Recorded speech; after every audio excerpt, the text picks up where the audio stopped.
Okay, I'm sorry I can't do anything about the wild lighting, but it is super sunny in Chicago right now, so I'm just gonna have to be albino Alvin for this video.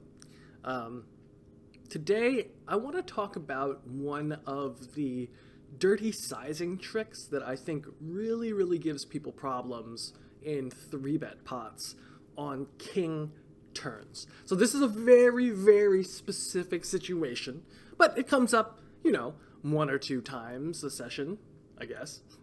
And very often I feel like this is a spot where I'm wildly outplaying my opponents simply because they have no idea what the correct GTO defense looks like, and they don't know what my strategy looks like at all. So here, in position, we are 3-betting a fairly GTO range that is linear, has some kind of board coverage, has a little bit of the wheel aces.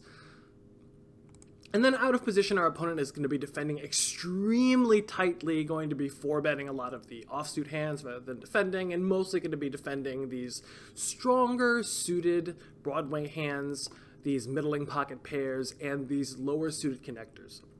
Something fascinating that I've found and that a lot of solvers that have pre-flop abilities seem to recommend is that pocket pairs like 10-9 suited and 9-8 suited don't seem to be nearly as preferred as 8-7 suited and 7-6 suited across a lot of different 3-bet pots.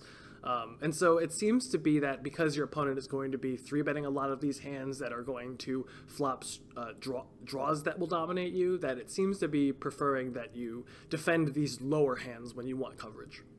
I find that very interesting. And of course, that's only my pre-flop interpretation. Maybe I'm completely wrong.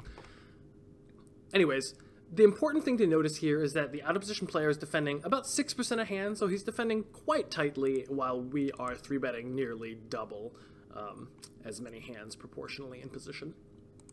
So we go ahead and run this, and we see that on 10-6-2, this is a board that definitely favors the in-position player, which is not a surprise. This is a board that doesn't give our opponent all combinations of sets because he can't have all of the 6s, probably is not going to be defending 2s that often, probably is going to be 4-betting pocket 10s some frequency. So because he can't have all sets, we can generally have all the combinations of pocket 10s, most of the combinations of pocket 6s, and then all aces, kings, queens, etc. And then all of the stronger draws as well. This is going to be a board that really is crushing for us. And so here, we're just going to expect that our opponent's going to be checking our range. It's going to be very unusual for our opponent to want to lead out into us on this board where we should have him so crushed. And then we're just going to go ahead and bet about a third.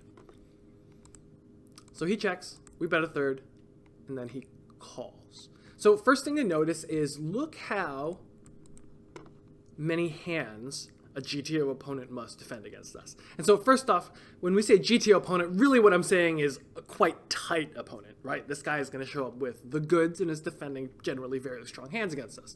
When he has fairly strong hands, he has to virtually defend everything. And so if you're playing against opponents who occasionally will fold pocket 4s here, maybe fold pocket 5s because they think there's 2 overcards, then you're going to immediately be printing a ton of money here. Additionally, your opponent's going to have to defend hands like 8-7, 9-8, and just call them, and sometimes they're going to be very uncomfortable defending their hands in such a way. Also, they need to be calling almost all of their ace-jack, king-jack, queen-jack, etc. And so if your opponents are just not very comfortable floating with these kind of naked overcards, ace-jack offsuit, you're going to get them to overfold significantly compared to GTO. And so what happens is the more that they overfold here on the flop, the less board coverage that they're going to have on future streets. The less board coverage they have, the more exclusive nuts advantage you are going to get when the board becomes more and more complex. So for example, if you get your opponent to fold 7-8 here on the flop, on the turn, you can now have all of the 7-8 when the 9 comes in, and so you can have all the straights that your opponent can't. So we bet, and let's say that our opponent defends correctly. Then the turn is a king. Again, we expect that our opponent is going to be checking to us with the overwhelming majority of his range. And after he does, it seems that we should be betting the overwhelming majority of our range. If we go into the hotness comparison, we can see that on the king, wow, we should be betting almost everything. The king seems to be the one of the best cards for us. But in terms of how many exclusive kings we have, you'll often find that you have more exclusive kings than you will have aces. And what I mean is, very often when you bet 1/3 on the flop, your opponent's going to be able to find his ace-high floats pretty easily. Obviously, if he has ace-king or ace-queen here, it's going to be a pretty natural defense. But the king-high floats are going to instinctively be a little less intuitive. So the more king-high that your opponent have, the more, king 8s and king 7s here, the more he's just going to fold these kind of hands. Additionally, if he has just king queen offsuit here, he's probably going to fold those combinations. And so very often, after you bet 1/3, or if you bet a little bit larger, you're going to clear out a lot of the king and queen high hands, depending on what the exact board texture is. But you're not going to clear out a lot of the ace high floats. And so when the turn comes a king, you're going to very, very often have a lot of kings. And so again, going back to the flop, this is why the concept of board coverage is really, really important. If your opponent is not always floating you on the flop with some kind of ace X, king X, queen X, and jack X, that means they're going to be very vulnerable on a lot of those turns to your barrels. So here we can see we should be betting nearly our range. Now the question is, can we actually just bet our range?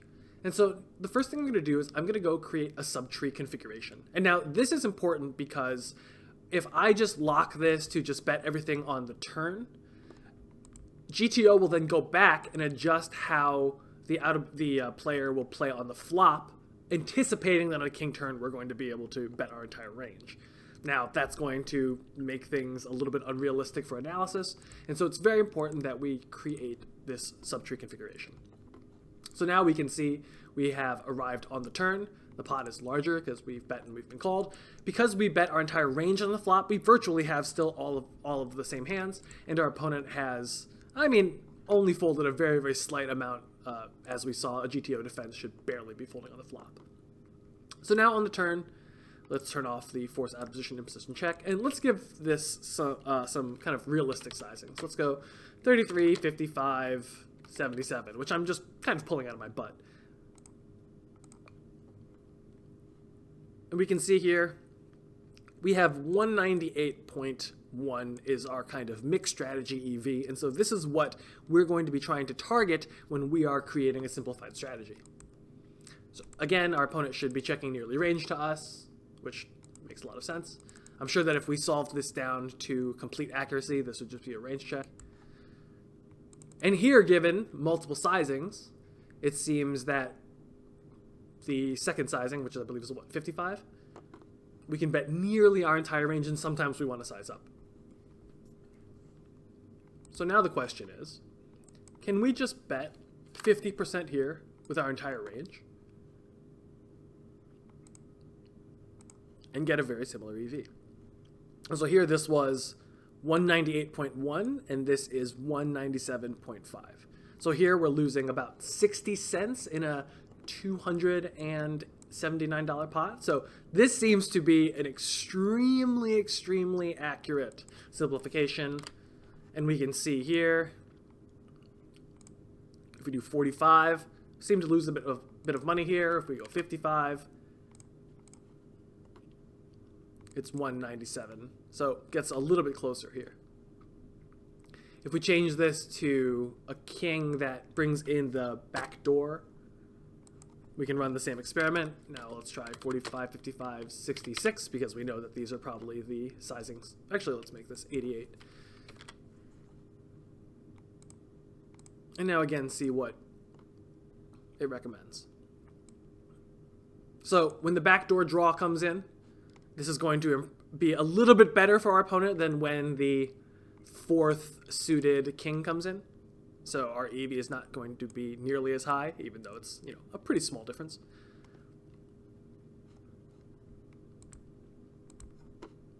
And when we check, we can see, oh wow, we should be betting nearly our entire range again. And so the question is if we can bet 44 with our entire range. 187.9, 185.8. We can just plug and play here until you kind of get something that is as close as possible here.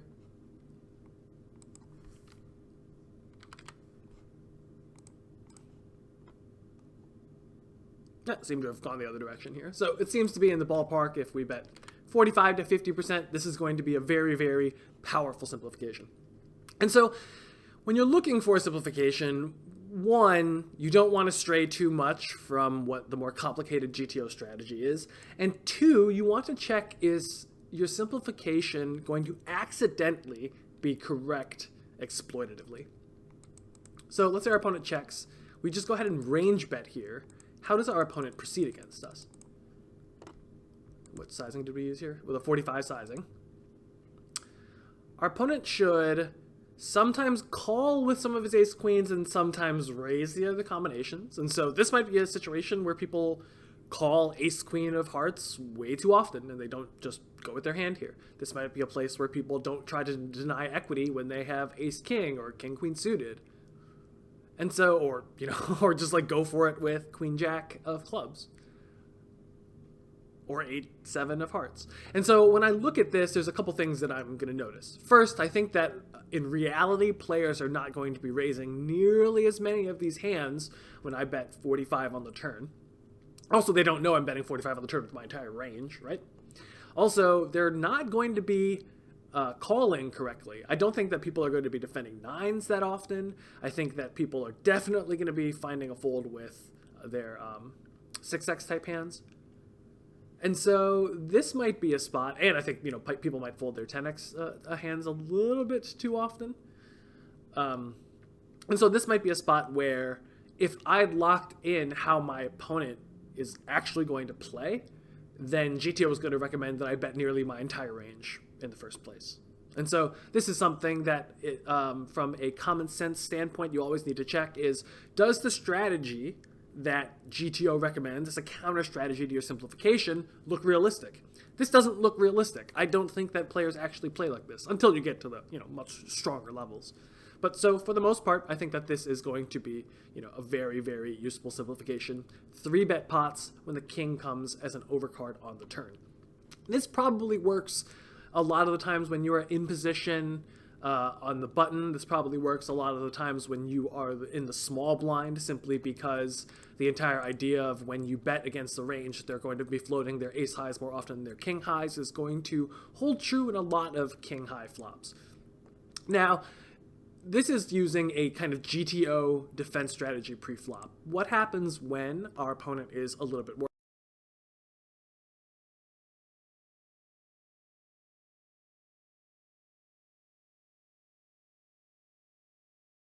stick?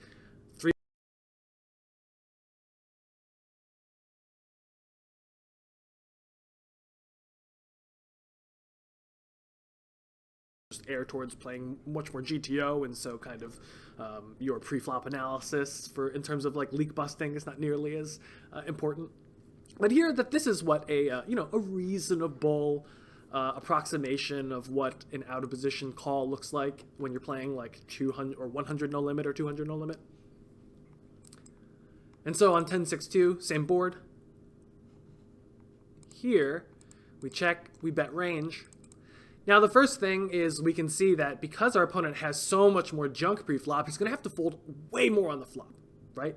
Still, I think that people are going to be able to struggle to match this low fold frequency. That is, people are going to fold ace-8 here, right? Do you think people are going to randomly call with ace-8, king-9, ace-9, jack-9 here? I think that a lot of these hands are just going to be folds here. And so your opponents are often going to, again, run into this problem where they're not going to have nearly as good coverage as they need. And, you know, the more kind of loosey-goosey your pre-flop ranges are, the more it's difficult to envision what your entire coverage kind of bubble looks like in your own mind. While when you're playing a very narrow range, it's very easy to think about where you are in your range the entire time. And so we bet. Our opponent has a couple raises here, which, you know, are going to be kind of intuitive. Twos, they probably, you know, raise sixes and trap sixes some degree. Jacks probably puts it in. Queens probably puts it in. Tens will trap and occasionally 3-bet. Ace-10 will, they'll probably play a little bit more passive than this in reality. But they call, and now the turn is a, let's say the blank suited king.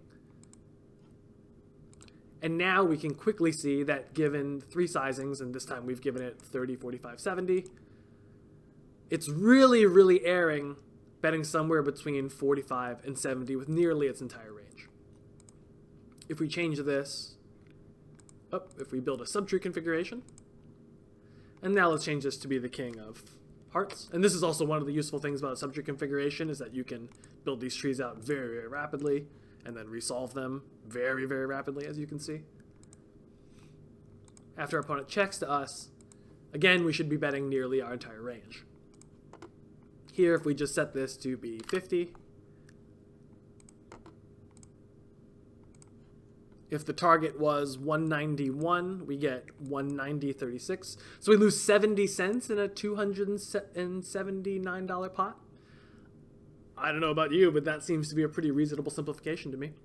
And so this is kind of the key takeaway, is the looser that your opponent is pre-flop, the more that he is going to be really, really punished when you simplify on the flop.